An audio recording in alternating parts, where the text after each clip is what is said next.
काम कथा कुहे एक कथा आमे नुह नीति आयोग रिपोर्ट ही कहूची। ओडिशा मुहा विदेशी छात्र छात्री अधिक विदेशी छात्र पढ़ुवा 10टी राज्य तालिकार ओडिशा।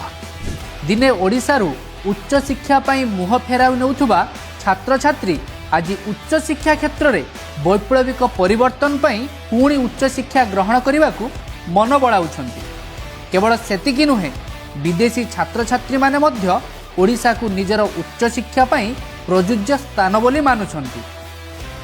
केंद्र शिक्षा मंत्री धर्मेंद्र प्रधान को द्वारा देश में एनईपी 2020 लागू होइतिला बेले पछरे पड़िथिला ओडिशा, किंतु 2024 रे लोकंक सरकार दायित्व नबा क्षणी शिक्षा क्षेत्र में आसिला बड़ परिवर्तन।